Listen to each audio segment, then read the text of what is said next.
Hi, welcome back. This is James. This will be part 11 to What If Deku Was Born with the Hybrid Quirk. So, I'm gonna, like the video that I posted before, I'm gonna do a slight retcon and say when Nezu was telling Izuku and Katsuki that he doesn't really want them, participating because it wouldn't necessarily be fair to the other students. Izuku and Katsuki is like, well, fine then.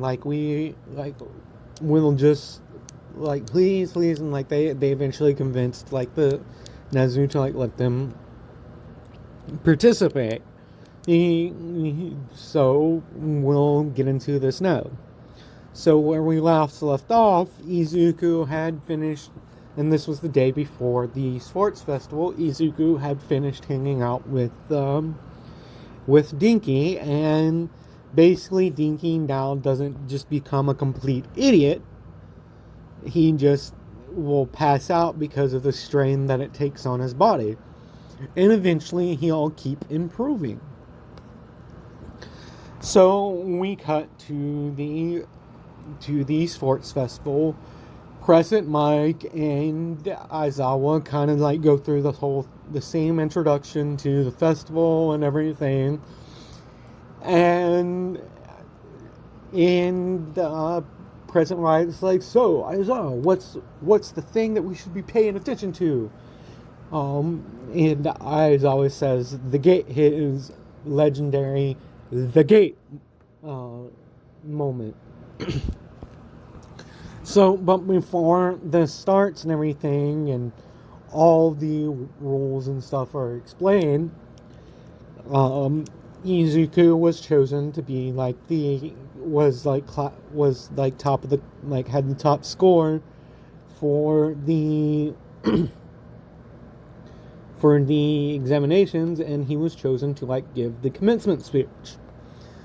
So Izuku comes up to the stage, and at this point, the previous night, after the conversation with Dinky and everything, he kind of started to think. He's like, well, I want everyone to know why I train so much and why I'm so strong, and the reasoning behind my motivations to always protect everyone.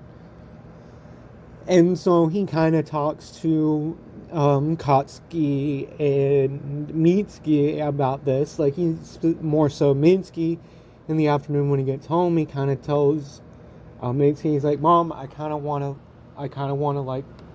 start letting people know who my mother is. And she's like, are you sure about that? Do you remember you know how people kind of treat you? And he's like, well, that doesn't matter anymore. My friend Dinky and me talked, and also a conversation I had with Todoroki,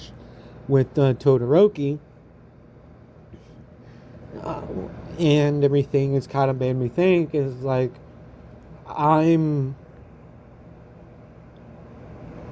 I'm not doing what I told Shoto. I'm not accepting my past and being my own thing. So during this commencement ceremony, Izuku's like, well, we've all come along places, and some of us have backstories that aren't particularly good. Some of us come from great families, myself and others. And excuse me, Izuku kind of pauses for a moment, and everyone can see a tear come down his face. He's like, well, that part about me coming from a great hero's family isn't necessarily true, but when people find out who my mother is, and at this point, Katsuki, Momo, and all the people that know who his mother actually are kind of like, wow, is he really gonna do this? And Izuku is like, one thing my mother always told me growing up is you've got to be yourself and always try your best. And everyone sees him pull out a paper, and it's the letter that was from his mother. He basically paraphrases it. It's like, my mother left this to me after her passing and everything, and she says, use the experiences that you've come to learn over these past few months / years to be the hero that I know you can be. And with those words, Izuku's like, these words come from my mother, Shield Maiden. And this is something that I've been fighting to share with people with I don't want to be treated differently. I wanted to be my own place. But from a conversation past week that I've had with two of my classmates, it's the stuff that I told them, the things that I told one of them, and the conversation I had with the other, like, made me realize that I wasn't following my own advice. And I need to accept my past and who my parents are and who my parent is, and show the world that I'm my own thing. So, as my mother Shield Maiden has always said, use the experiences that you learn to become the heroes that I know you can be. And Izuku kind of does like an epic mic drop at that, and then the crowd is going wild, like, oh my god, that's Shield Maiden's child! What? We didn't, what? Like, and then like some of the students that are there, like, come running up to Deku when he comes down, and they're like, what, your mom's really Shield Maiden and everything? Because Inko became really famous because she literally gave up her life to stop a terrorist attack when no other heroes could prevent it. So with that, Izuku was like, yeah, like, I'm sorry I kind of hid it from you guys, but like, I don't know, like, I didn't want to, like, be treated differently. And Ida kind of comes up to him and like picks and like kind of like hugs him and is like, yo man, like, out of everyone here, I know what you mean. Like, I didn't want people knowing who my brother was and everything, and they kind of talk about it, and Izuku's like, yeah, I'm fine, it's just, I realized conversation I had with Todoroki that I wasn't following my own advice. And so Izuku, like, they get ready and everything, they get to the gate. But before this, Katsuki comes up to him and he's like, you know I'm going to go all out to beat you now, right? And Izuku's like, well, just don't hurt anyone else. Like, kind of take it easy on them. You know, like, both of us have had way more training than most of the students here, and a lot of even the third years. Katsuki laughs and everything. And so, as soon as Aizawa says the gate, President Mike's like, well, you heard it, ladies and gentlemen. In any case, and like, as soon as he says the gate, people just hear these two like shock waves that kind of counter each other, and everyone's like, whoa, what happened? And then they just see like the ice and everything from Todoroki, and Todoroki's like, those two, like, Katsuki kind of like did his flying thing, and Izuku released his strength, like jumping. On further inspection, there's a crater. There's a portion of the ice where there's a crater, and there's a portion that's completely melted. And everyone's like, what's going on here? And like within a minute, Izuku and Katsuki are just sitting there at the beginning. So Present Mike is going like over all the individuals. He's like, Shoto Todoroki has come out in a strong lead. Da, da, da, da. And then a couple minutes pass by, and as I was like, Mike, there's already 2 people finished. And Mike's like, what is this? 2 students have already finished. What? It's young. It appears to be young M. Bakugo and young Katsuki Bakugo. Let's see back on Rewind what happened. And in slow-mo, it is revealed that Izuku basically jumped to the finish line while Katsuki came and tied with him by flying and producing like white explosions from his palms and his feet. And everyone's just in an uproar. It's like, oh my god, these first years are going to be insane. And then President Ike's like, back to the pack. When in second place, we have Shoto Todoroki. He has the quirk, half hot, half cold. And so Shoto is like using both sides of his body. He's using his eyes to create an ice path, and he's using his flames on his hand to like in a small flame, but concentrated, like the flames like almost turn it's flickering in and out of like blue in red, and he's basically using the path to skate along and using his flame to propel himself.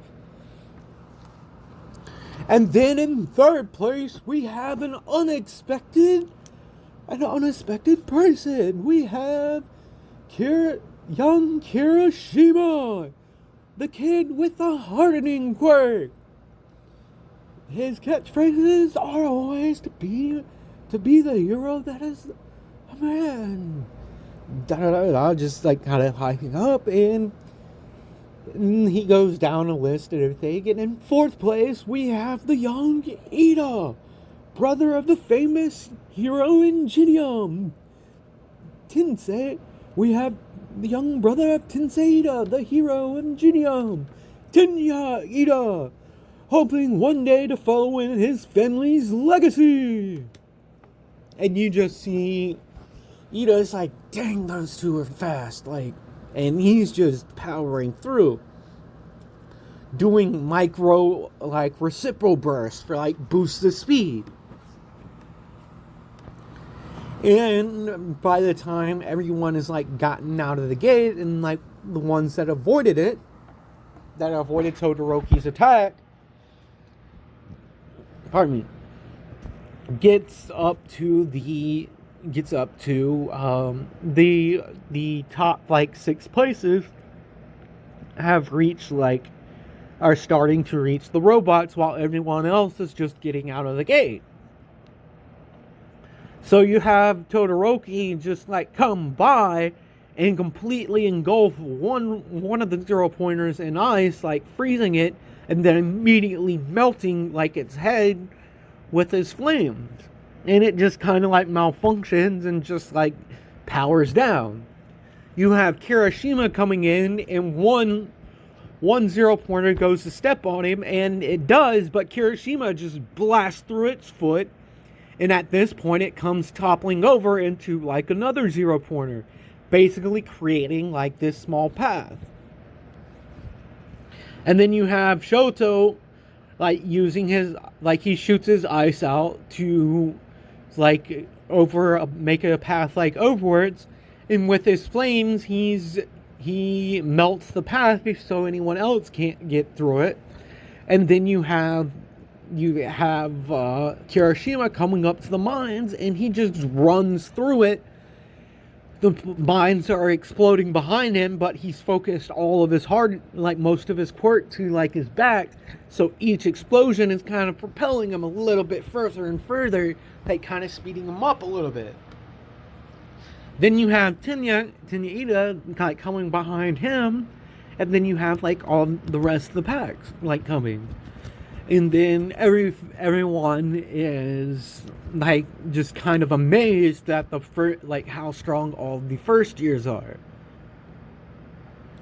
So then we get to the famous like 10 million points. In Midnight, she kind of explains like since we had 2 people tied for first, and we're going to split the difference and award both of them 5 million points.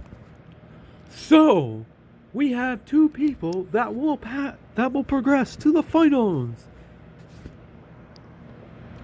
If Midnight explains everything, and Katsuki kind of like runs up to like Uraraka and asks her to be like on his team, because like he kind of wants to team up with her, and he has a plan. He has a plan to like use his quirk to just fly up in the sky, because unless someone like no matter what, he's either going to come in first or he's going to come in second because of the points that he has.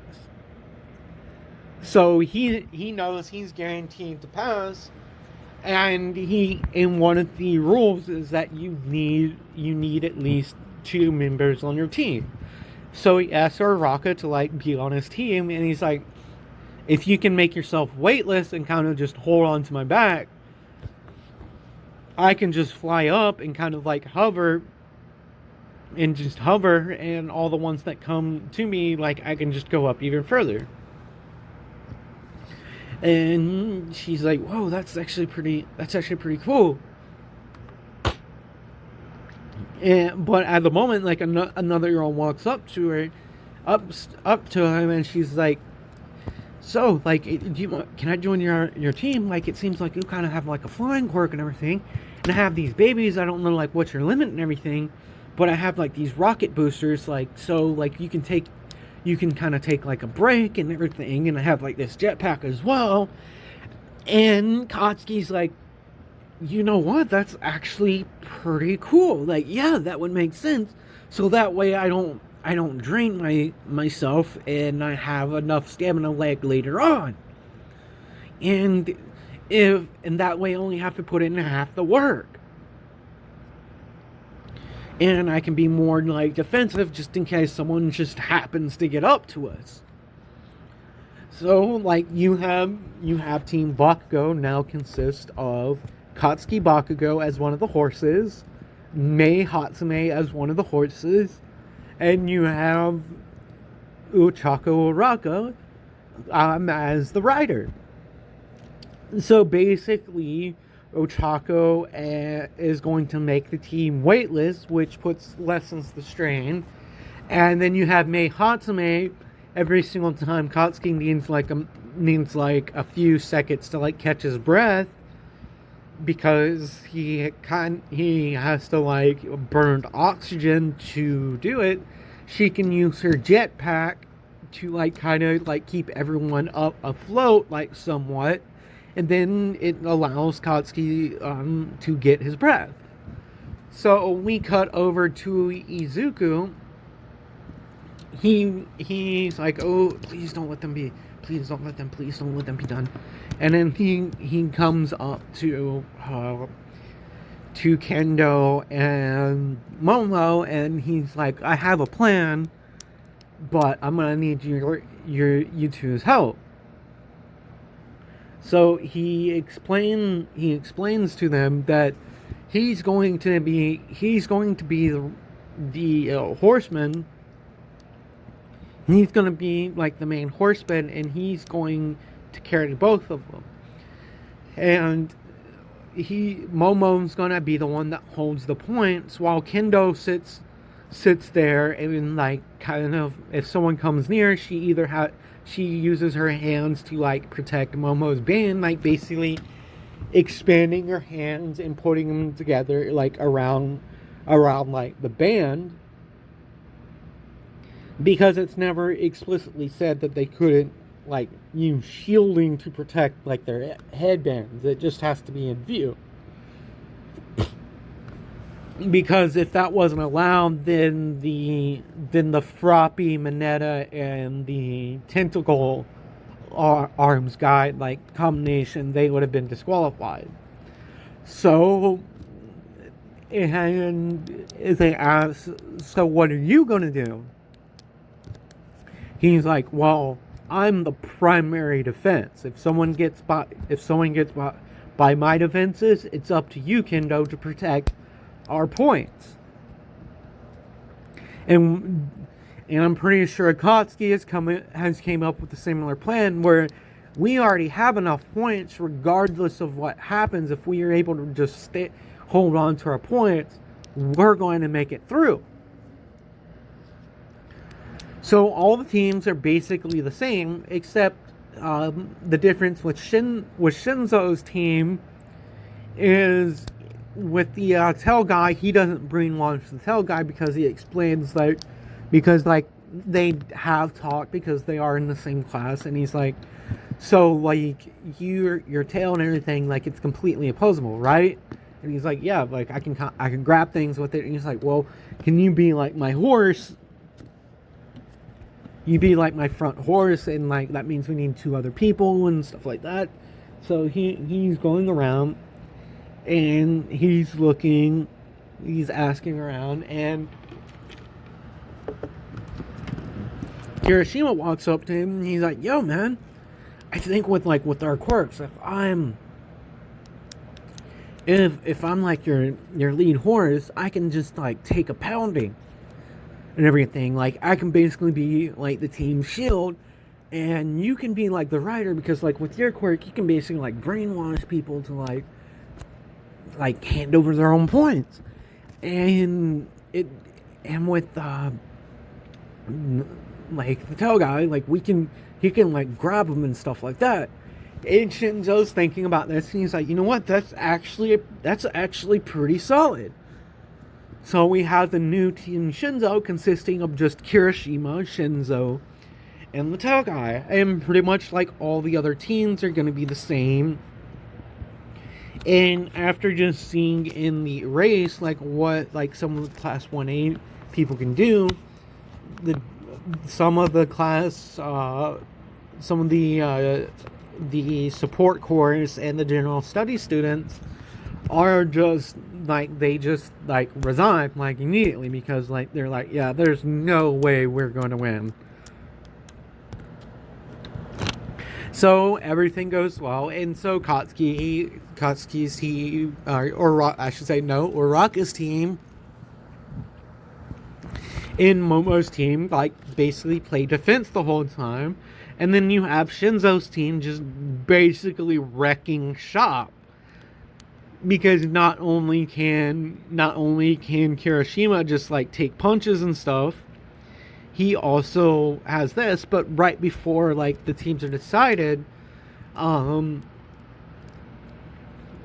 Shinso's like, wait, but like we need some more defense, because like we need someone that's good at defense and offense. And he's just thinking, is like, hopefully he's not taken yet. And so we start this thing, and both Katsuki and Izuku's team do what they had planned. Like, they basically play defense like the entire time, and no one can reach Katsuki because he's basically gone like several hundred feet up in the air. He's basically gone several hundred feet up in the air.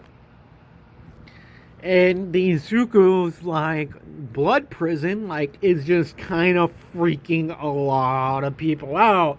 Like, they just see this freaking bubble of blood, and they're like, oh no, that's just wrong. That's creepy. They're staying away from this. So we cut over to Todoroki's team and Shinso's team. They kind of like, they're like, a lot of the people are trying to like, some of the people that aren't really fazed by Izuku's quirk are constantly trying to like break through his defense, but Shinso and Todoroki know that they're not going to be able to touch Katsuki or Izuku, so they're focusing on other teams, like gathering as many points as they can. So you have Todoroki using his ice to create like ice walls to kind of like corner people, and you have Tenya kind of like running and like they're grabbing points after points after points and stuff like that. And you have Kirishima and Tokoyami and Shinso and Ojiro, like, just basically doing the same thing. Like, you have Kirishima as the front horse, and he's basically, like, powering through, like, some of Todoroki's walls and stuff like that, just breaking through them. And you have Tokoyami working on defense, making sure that no one, working on, like, long-range attacks. And then you have Ojiro working on, like, using his tail for close range, and anyone that gets within Shinso's, like, view, like, he kind of, like, speaks to them and, like, gets them. And so you have Tokoyami, like, getting the points and bringing them back, and then you have Ojiro, like, basically anyone that gets close, knocking them away with his tail in combination with Dark Shadow. So this goes on for a few minutes, and so everyone that passes, except, like, now we have Kendo passing by herself, and because of the people that dropped off, we have a few other people that aren't really important because they're on the latter half and they're just going to get knocked out in the first round. So, the first round is between Izuku and Shinso. And it's going to go pretty much similar to canon, but in this, before the match even started, he tells Shinso that he's not going to use his quirks, and Shinso's like, I don't want to use my quirks either because I'm not entirely sure that my quirk would completely work on you. And so Shinso, like, he's walking, they start, and Shinso gets a few good hits in and everything, and like a few throws. And Izuku's like, so, like, have you had enough? And Shinso unintentionally activates his quirk, and then, like, Izuku's like walking out. It's like kind of like walking out, and everyone's just looking at this, like, what is he doing? And then Aizawa explains, like, Shinso's quirk, and then all of a sudden, everyone just sees, like, Izuku start to glow, and, like, his eyes kind of, like, turn green, and then, like, his fingers twitch, and, like, his arm contorts in a way that it really shouldn't. And everyone just hears a loud snap. And everyone's just shocked because Izuku turns around and his arm is, like, noticeably broken. And he just walks up to Shinso and he says, you messed up, right? And Shinso's like, yeah, and he says, I succeed. Like, I seed the match. And then Shinso immediately grabs Deku and he's like, yo, man, like, are you okay? We need to get you to, like, nurse. And then Izuku kind of, like, he pulls out, like, a little shell and just, like, kind of cuts his opposite hand from the arm that's broken, and then touches the other arm, and everyone's like, what is he doing? And he puts his hand, and they just hear, like, damage redistribution, and now his arm is completely fine, but, like, where the break was, there's a purple ring. like a bruise going around like his entire arm. And so everyone's like, whoa, he can heal himself. What? Does he have a healing quirk? And everyone's like trying to figure out, like, what is this quirk? Because they saw him, like, they saw this red, what looked like a blood bubble, like, surrounding him during the Cavalry battle and stuff like this. And everyone's not too sure, like, what his quirk is, because he's just shown, like, black whip and everything as well, and like the blood tendrils and stuff like this, and they're trying to figure out like what his quirk is, and they're like, whoa, this kid's strong, because during the race everyone thought he had like a super strength quirk, which they're not entirely wrong, but that's just part of it. So everything like goes the same up until we get the match with Bakugo and with God, who did Bakugo? One moment, I'm going to look this up. Who